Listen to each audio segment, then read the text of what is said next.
नमस्कार, very good morning. Times now Bharat पर fit India का सुपर हिट बुलेटिन आप देख रहे हैं। आपके साथ खबरों में मैं हूं साक्षी मिश्रा। नमस्कार, गुड मॉर्निंग। मैं हूं श्रुतिका, आप सभी के साथ में। और आज मैं और साक्षी आप पहुंचे हैं बायोडायवर्सिटी पार्क। यहीं से देश और दुनिया की तमाम बड़ी खबरें बताएंगे। तो हर एक खबर को मॉर्निंग अपडेट के साथ में जानने के लिए हो जाइए तैयार। सुबह 9 बजे तक देंगे आपका साथ। तो शुरू करते हैं फिट इंडिया का सुपर हिट बुलेटिन।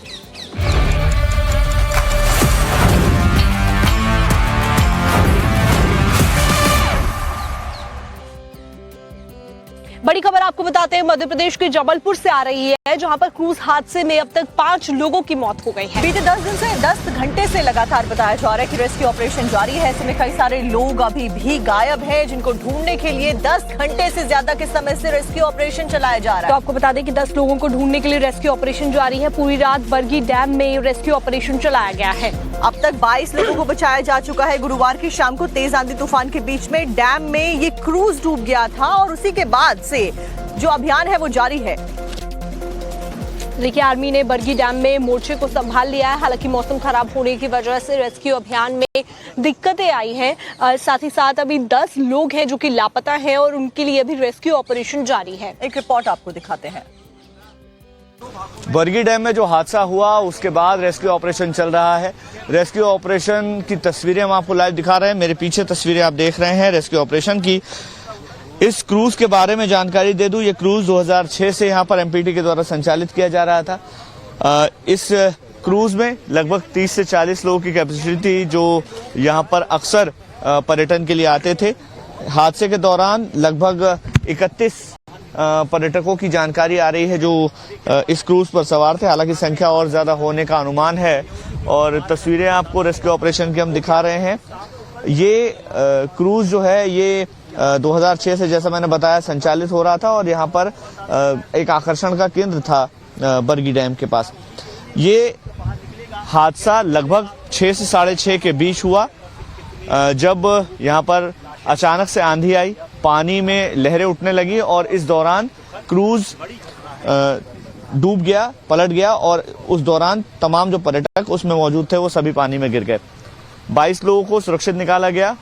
4 लोगों की दुखद मृत्यु हो चुकी है और भी लोगों के फंसे होने का अनुमान है, क्योंकि क्रूज जो है वो पूरा पलट गया है और पानी के अंदर है। इसको सीधा करने की कवायद लंबे वक्त से यहाँ पर चल रही है। पूरी रात यहाँ पर प्रशासनिक अमला मौजूद रहा जो इसको सीधा करने की कोशिश कर रहा है। अभी भी तस्वीरें जो हम आपको दिखा रहे हैं, इस क्रूज को सीधा करने की कोशिश है। आशंका यही है कि इस क्रूज के अंदर केबिन में कुछ लोग फंसे हो सकते हैं और इन लोगों को सुरक्षित बाहर निकालना ही अभी फिलहाल प्रशासन की प्राथमिकता है। प्रशासन का कहना है कि यहाँ पर रेस्क्यू ऑपरेशन चलाना और लोगों को सुरक्षित निकालना प्राथमिकता थी और अब जो लोग फंसे हुए हैं या डूब गए हैं उनको जल्द से जल्द बाहर निकाला जाए, इसकी कोशिश की जा रही है। तो आप देखिए कि बीते दिन बहुत तेज आंधी और तूफान चल रहा था। इसी वजह से अचानक से ये क्रूज पलट जाता है और ऐसे में क्रूज पलटने की वजह से जो मौतों का आंकड़ा है वो भी बढ़ा है। साथ ही साथ अब 9 लोगों का रेस्क्यू ऑपरेशन किया जा रहा है। 9 लोग अभी भी लापता बताए जा रहे हैं, जिनका तलाशी अभियान जारी है। और अभी तक की अपडेट के मुताबिक 5 लोग अभी तक इस पूरे घटनाक्रम में अपनी जान गंवा चुके हैं। ऐसे में क्या कुछ रिपोर्ट है, एक्सक्लूसिव आपको दिखा देते हैं।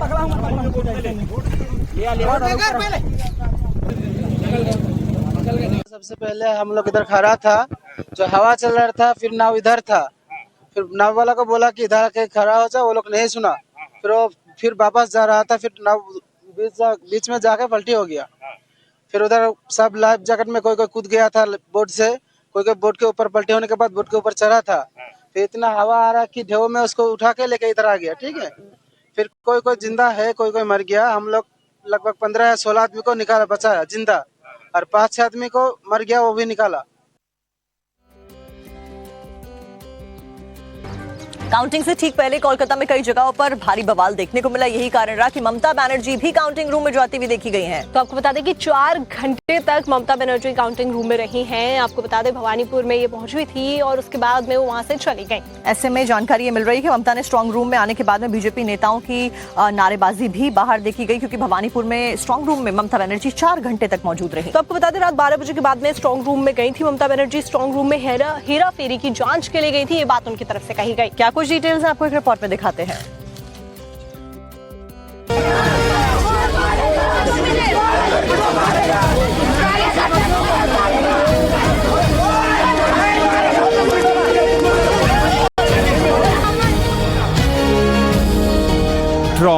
के बाहर प्रदर्शन। पश्चिम बंगाल में चुनावी नतीजों से पहले जबरदस्त बवाल हो रहा है।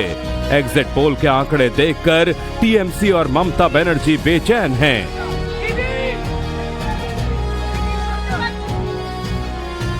ईवीएम में गड़बड़ी का आरोप लगाकर ममता बनर्जी और उनकी टीम बारिश के बीच सड़कों पर उतरी। ममता बनर्जी खुद आधी रात को शेखावत मेमोरियल स्कूल में बने स्ट्रांग रूम पहुंच गईं और करीब 5 घंटे अंदर रहीं। हमारा जो ईवीएम मशीन है इधर में स्टोर रूम है, तो आप लोगों को जानकारी है कि नेताजी इंडोर में सीसीटीवी पे हम पाया गया और बहुत सारे जगह में कि उधर में मैनिपुलेशन हो रहा है और बाहर का आदमी आके वो खुल रहा है, देख रहा है, पोस्टल बैलेट को इधर उधर कर रहा है। वो देखने के बाद मैंने जब देखा टीवी में तो मैंने सोचा मैं भी उधर देख के आऊँ। सामने भीड़ लगना नहीं चाहिए। only the candidates election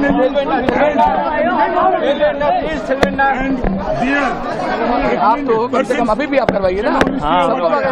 Mamata Banerjee चुनाव हार रही है, तृणमूल बौखलाई हुई है, कलकत्ता पुलिस को यूज कर रहे हैं ये लोग। कलकत्ता पुलिस के ACP2 तृणमूल के लोग अंदर घुसे हुए हैं। अभी हमारे इलेक्शन जो गए हैं, हम लोग वहाँ अंदर में CCTV फुटेज देखेंगे। वहाँ ये लोग डरे हुए हैं, ये लोग कुछ ना कुछ बक्सा बदलना चाहते थे। पूरी कलकत्ता पुलिस इस काम में लगी है।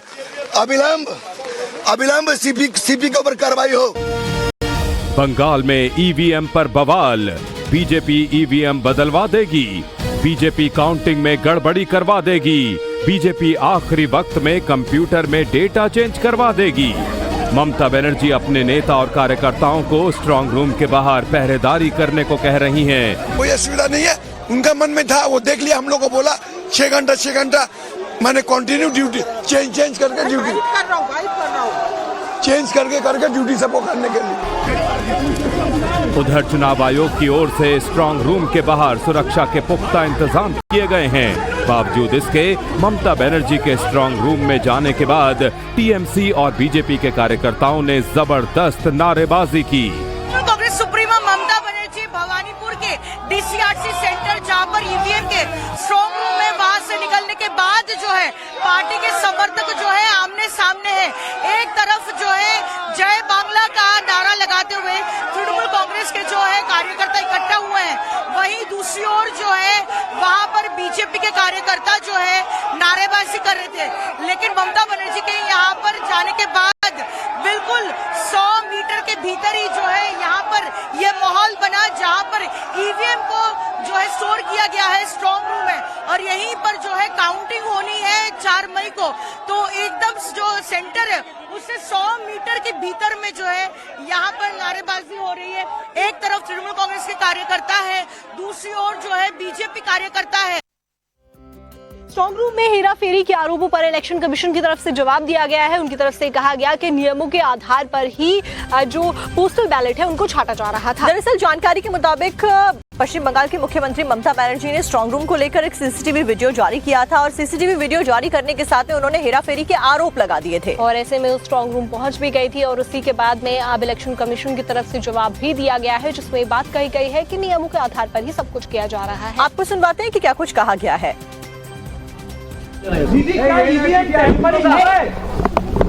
अरे भाई नहीं तो हम क्यों आया है करने का कोशिश तो था ना। क्या किया कल से हमारा तो पता नहीं है।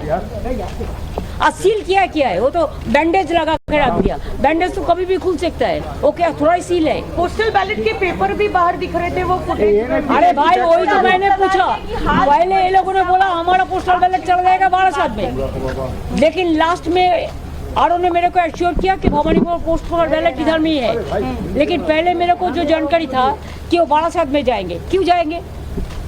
अगर जाएंगे किसी को तुमको आपको सेग्रीगेट भी करना है तो जिसका कॉन्स्टिट्यूंसी का है उसको एजेंट को बुलाना चाहिए। ऐसे तो वन साइडेड नहीं किया जा सकता है ना। ये सिविल स्ट्रांग रूम है तो कोई अंदर में नहीं है या है, ये तो बाहर में जो इलेक्शन कमीशन का जो लाइव स्ट्रीमिंग हो रहा है सीसी कैम में तो आप देखिए वहां पर कुछ लोग काम कर रहा है अंदर में, और हम लोगों का कोई रिप्रेजेंटेटिव नहीं है, वो काम कर रहा है। पूछने के बाद वो बोल रहा है पोस्टल बैलट सेग्रीगेट कर रहा है। अच्छा ठीक है, लेकिन वो इधर से आया, सोर्स क्या है वो तो नहीं क्लियर किया, और हम कैंडिडेट है। हमारे स्टाफ गए, वो खोल लेते आपका कहते हैं पोस्टल बैलेट का रूम, क्योंकि पोस्टल बैलेट का रूम क्या नियम है कि 4 बजे खोलेंगे। सब पॉलिटिकल पार्टीज को as per rule election commission का इंटीमेशन दिया गया था, कैंडिडेट्स को आरओ नहीं दिया था। आपको आना चाहिए था वहां पे आते आप जो है, और आपके सामने खोला जाता है, वरना 4 बजे खोल के कॉरिडोर में खाली वो सजा रहे थे कि और 7 डिस्ट्रिक्ट का जो है वो जाएगा वहां पे, कल बारासात पहुंचना है 12 बजे तक। अब पश्चिम बंगाल में स्ट्रांग रूम में 3 लेयर की सिक्योरिटी के बीच में ईवीएम मशीन्स की जबरदस्त पहरेदारी की जा रही है, और ऐसे में टीएमसी और भारतीय जनता पार्टी के जो कर्मी हैं वो भी कार्यकर्ता वहां जाकर शिफ्ट्स में पहरेदारी कर रहे हैं और सुरक्षा के लिए खड़े हुए हैं। आप देखिए रिपोर्ट।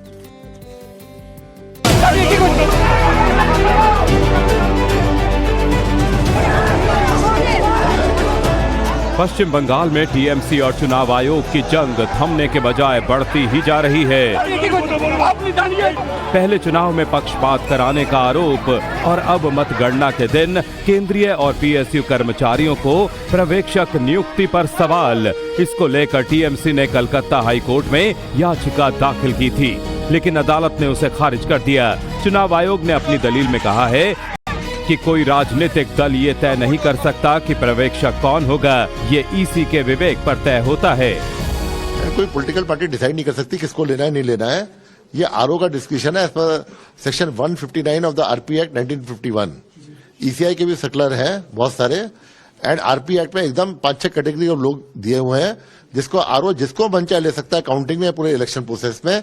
ये आरओ का सोल डिस्कशन है, ये एक्ट ऑफ पार्लियामेंट है, ये सुप्रीम है, एंड कोर्ट ने ये पिटीशन डिसमिस कर दी है। चुनाव आयोग इस बात को क्लियर कर चुका है कि वोटिंग जिस तरह शांतिपूर्ण तरीके से हुई है, मतगणना भी शांतिपूर्ण और कंप्लीट पारदर्शी तरीके से होगी। इसके लिए चुनाव आयोग ने पूरी कमर कस ली है। सीएपीएफ की 700 कंपनियों की तैनाती, स्ट्रांग रूम की सुरक्षा के लिए अलग से 200 कंपनियां, मतगणना केंद्रों पर सीसीटीवी कैमरों और वेबकास्टिंग से निगरानी, सुरक्षा के लिए डबल लॉक सिस्टम और 24/7 सशस्त्र पहरा, क्यूआर कोड पहचान के जरिए मतगणना केंद्र में एंट्री, अधिकारियों को जीरो टॉलरेंस नीति अपनाने के निर्देश।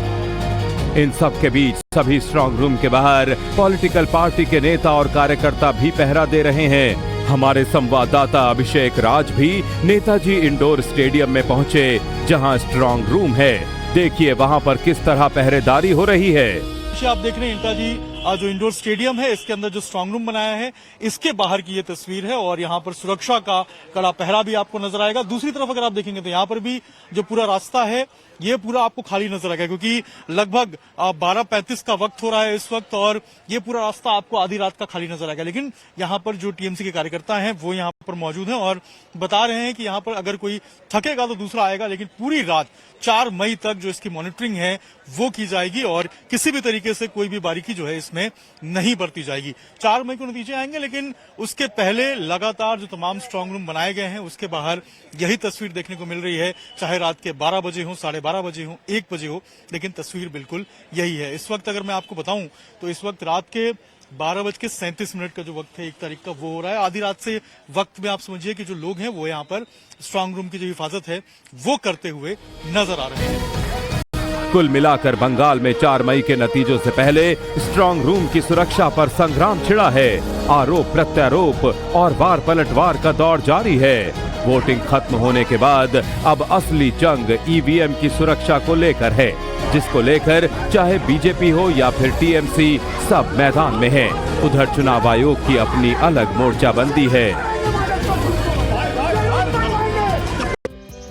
और अब बात कर लेते हैं नोएडा की। नोएडा में 13 अप्रैल को हुई हिंसा की जो तस्वीरें हैं वो आपको याद होंगी, और उससे सबक लेते हुए आज मजदूर दिवस पर नोएडा में जो पुलिस है वो भारी संख्या में तैनात की गई है। और ऐसे में क्या क्या तैयारियां उनकी तरफ से की गई हैं, हालात से निपटने के लिए आपको दिखाते हैं इस रिपोर्ट। पुलिस का मार्च, सायरन बजाती पुलिस प्रशासन की गाड़ियां, नोएडा हाई अलर्ट पर है। मजदूर दिवस पर नोएडा किले में तब्दील है, ड्रोन सीसीटीवी के साए में पूरा शहर है। हर गतिविधि पर पुलिस की पैनी नजर है। 13 अप्रैल मजदूरों का हिंसक विरोध, 1 मई मजदूर दिवस पर नोएडा में हाई अलर्ट। 13 अप्रैल को मजदूरों के हिंसक विरोध के बाद से ही प्रशासन पूरी तरह सतर्क मोड पर है। ऐसे में आज मजदूर दिवस पर पूरे जिले में सुरक्षा व्यवस्था कड़ी कर दी गई है ताकि किसी भी तरह की अप्रिय घटना को रोका जा सके। प्रशासन ने 30 अप्रैल से 8 मई तक पूरे जिले में धारा 163 लागू कर दी है। इसके तहत किसी भी सार्वजनिक स्थान पर 5 या उससे अधिक व्यक्तियों के एक साथ खड़े होने और बिना अनुमति जुलूस निकालने पर पूर्ण प्रतिबंध है। इसके अलावा गौतम बुद्ध नगर को 11 जोन और 49 सेक्टर में बांटकर निगरानी की जा रही है, जिससे किसी भी स्थिति में तुरंत कार्रवाई की जा सके। पुलिस ने 50 से ज्यादा संवेदनशील स्थानों पर ड्रोन और सीसीटीवी से निगरानी बढ़ाई है। 1000 से ज्यादा पुलिसकर्मी और पीएसी की तैनाती की गई है। औद्योगिक क्षेत्र में चप्पे चप्पे पर भारी पुलिस बल तैनात है। मजदूर दिवस से एक दिन पहले सुरक्षा का जायजा लेने के लिए पुलिस कमिश्नर लक्ष्मी सिंह ने फ्लैग मार्च भी किया। पुलिस कमिश्नर लक्ष्मी सिंह ने लोगों से शांति बनाए रखने और अफवाहों से दूर रहने की अपील की है। मजदूर दिवस पर सिर्फ नोएडा ही नहीं, यूपी के 8 औद्योगिक शहरों में अलर्ट जारी किया गया है। इन जिलों में गौतम बुद्ध नगर के साथ साथ गाजियाबाद, कानपुर, मेरठ, फिरोजाबाद, मुरादाबाद, वाराणसी और गोरखपुर शामिल हैं। इसके अलावा सरकारी कार्यालयों के 1 किलोमीटर के दायरे में बिना इजाजत ड्रोन उड़ाने या वीडियो शूट करने पर रोक लगा दी गई है। और चलिए अब आपको बिहार लेकर चलते हैं, जहां पर मुख्यमंत्री सम्राट चौधरी इस वक्त लड़कियों के खिलाफ जो अपराध होते हैं उनसे निपटने के लिए मुख्यमंत्री योगी आदित्यनाथ के नक्शे कदम पर चल रहे हैं। दरअसल मुख्यमंत्री सम्राट चौधरी ने इस बात का ऐलान कर दिया है कि लड़कियों के साथ में जो भी अपराधों को अंजाम देगा उसके खिलाफ में सख्त कार्रवाई होगी और उसे बख्शा नहीं जाएगा। आपको दिखाते हैं पूरी खबर।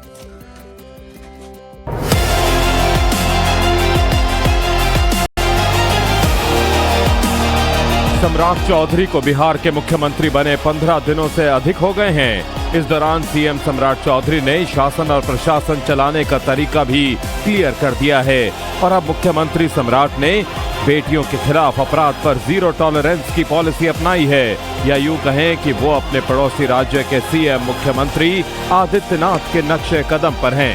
सम्राट चौधरी ने अफसरों को साफ साफ कह दिया है, जो भी बच्चियों का गुनहगार है उस पर डायरेक्ट एक्शन लिया जाए। अपराधी अपराध करते हैं और जिस घिनौने अपराध की चर्चा डीजीपी साहब ने किया था, 5 साल की लड़की, 10 साल की लड़की या माइनर लड़की के साथ अपराध, उसको माला पहनाने की जरूरत नहीं है, माला चढ़ाइए, कोई जरूरी नहीं है, लाने का कोई आवश्यकता नहीं, कोई ट्रायल नहीं करेंगे। वो जो अपराधी 15 साल से छोटी बच्चियों के साथ अपराध कर सकता हो, वो किसी का नहीं है, वो अपने परिवार में भी कुछ कर सकता है। इसलिए कुछ चीजों को पहले दिन से उम्मीद करते हैं। बिहार के मुख्यमंत्री सम्राट चौधरी के बयानों से साफ जाहिर है कि वो राज्य में बच्चियों के खिलाफ अपराध खत्म करने के मिशन पर हैं।